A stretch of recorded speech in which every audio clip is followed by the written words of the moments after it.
بچوں کو ایسی تعلیم دو جب تک کہ بچہ قرآن کریم نہ سیکھ لے، قرآن کریم اس کو پڑھنا نہ آ جائے، اس وقت تک کسی اور کام میں اس کو مت ڈالو۔ ہمارے ہاں الحمدللہ مسلمانوں کی تاریخ یہ ہے کہ سب سے پہلی تعلیم جو بچے کو دی جاتی تھی وہ قرآن کریم کی ہوتی تھی، ناظرہ ہی صحیح، لیکن ناظرہ قرآن کریم بھی انسان کی زندگی میں انقلاب برپا کرتا ہے۔ اگر صحیح طریقے سے ناظرہ پڑھ لے نا بچہ تو اس کے دل میں ایمان کا بیج پڑ جاتا ہے،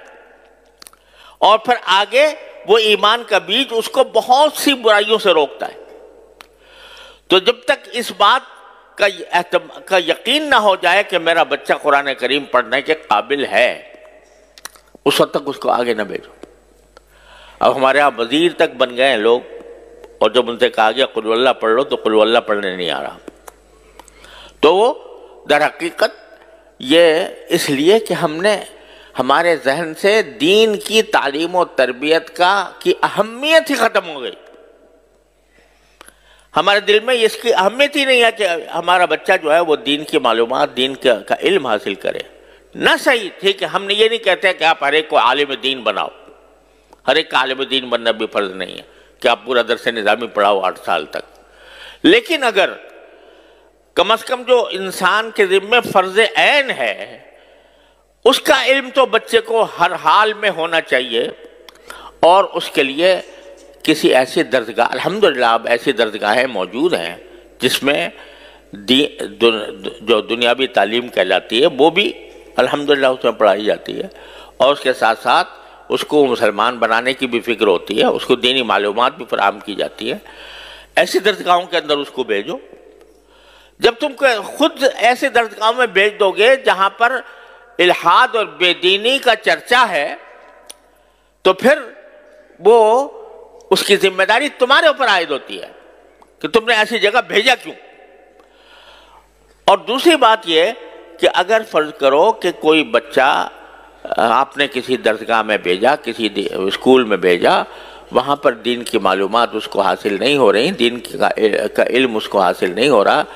تو کم از کم اتنا تو کر لو کہ اپنے گھروں کے اندر تھوڑا سا وقت اپنے بچوں کے ساتھ ایسا نکالو جس میں کچھ دین کی معلومات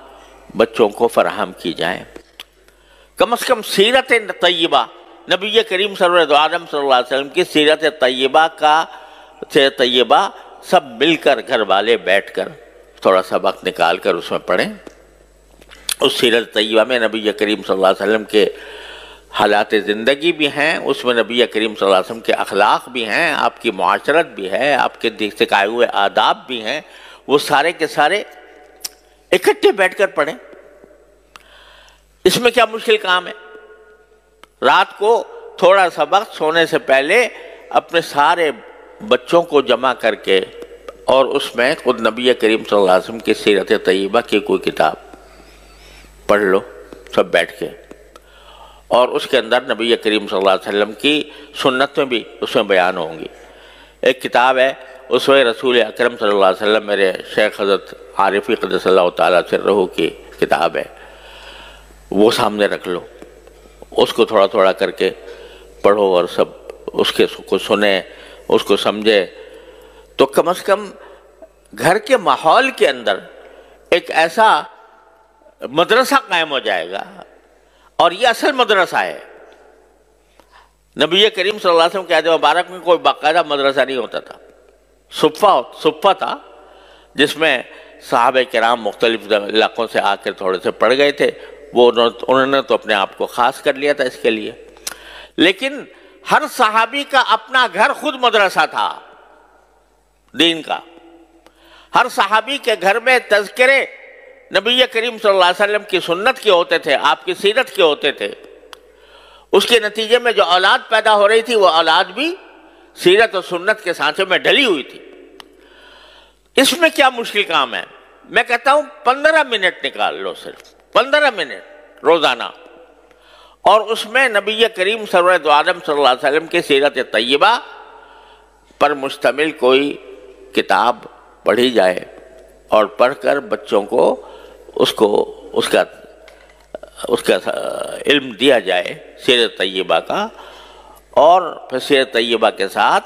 جو بنیادی ضروریات ہیں دین کی، وضو کے احکام، نماز کے احکام وغیرہ وغیرہ، اور اخلاق، آداب، کس چیز کے کیا ادب ہے، کھانے کا کیا ادب ہے، سونے کا کیا ادب ہے، بازار جانے کا کیا ادب ہے، خرید و فروخت کا کیا ادب ہے، یہ ساری باتیں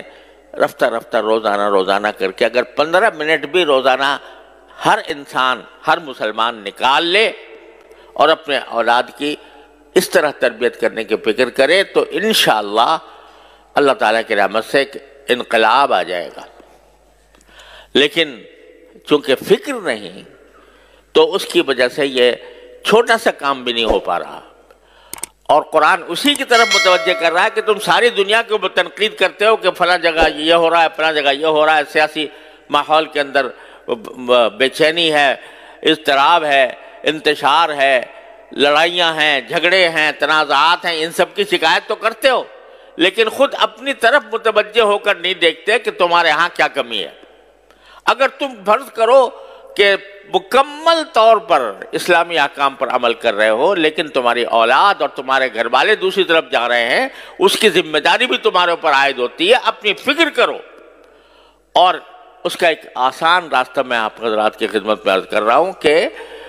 15 منٹ نکال لو روزانہ رات کو، اور اپنے گھر والوں کو جمع کر کے اس میں سیرت طیبہ اور احکام شریعت کی کتاب حضرت حکیم محمد مولانا تھانوی رحمۃ اللہ علیہ کی حیات المسلمین ہے مثلا، وہ پڑھ کے، بہت آسان کتاب ہے، آسانی کے ساتھ پڑھی جا سکتی ہے، وہ پڑھ کے سب کے سامنے پڑھی جائے تو انشاءاللہ اس سے ایک ماحول پیدا ہوگا اور اصلاح کی طرف ایک پیش قدمی ہوگی۔ اللہ تبارک و تعالیٰ اپنے فضل و کرم سے ہم سب کو اس کی توفیق عطا فرمائے۔ وآخر دعوانا الحمدللہ رب العالمین۔